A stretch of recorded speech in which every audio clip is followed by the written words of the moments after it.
ওরে মেম্বার সাহেব নিয়ে আসসালামু আলাইকুম। ওয়ালাইকুম সালাম। ভালো আছো নি? আছি। কি অবস্থা মেম্বার সাহেব? অবস্থা তো ভালো। অঙ্কা কত হইলো?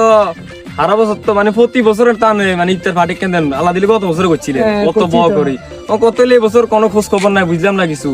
এবছর তো ঘটনা কেন ঘটাই দিছে আর কি ঘটনা? তোমরা জানো না? না কোন না।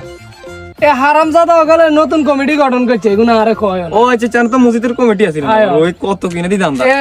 প্রতি বছর তো মনে কর মসজিদের মধ্যে ইফতারি বাদ যাতে যা দিত, খেজুর দুগা, সোনা দুগা, ডাল দুগা ইচ্ছা রাখি রে এখন জমাই রাখি আয়, পরে একসাথে তো করে ইফতার পার্টি দিতাম।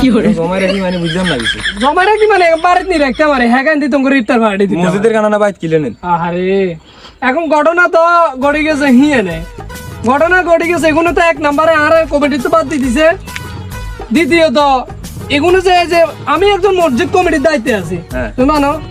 তো তোরা যে মসজিদের কোনায় কোনা যে ক্যামেরা লাগাবি, তোরা এটা আর বলার দরকার ছিল না? তো ক্যামেরা লাগাইলে কিছু ভালো না, এক ঘটনা তো হিয়ে নেই, এরা ক্যামেরা লাগাইছে, এখন আই তো দুগা করে খেজুর বাড়িতে নিয়ে এগুলো এটা দেখি এগুলো শুনে নুনে সেগুলো লাগাইছে, এখন চুরি করে গনে এটা লাগাইছে। তো চুরিকে জানে তারা কইছেন ভালো হয়েছে মিয়া, এটা এখানে আর হক আছে না? কি রকম মিয়া? আমি মসজিদের দায়িত্বে আছি, তাহলে দুগা খেজুর না আমার হক আছে। দায়িত্ব আছে লাগানা আনে এটা চুরি করবে না। আমি চুরা খানা লিখেছি আর বছর এখন ওমা মাস্তাক চুরি নাই। তোমরা কইও লাভ নাই, বেশি কথা কথা ভালো হয়েছে মিয়া।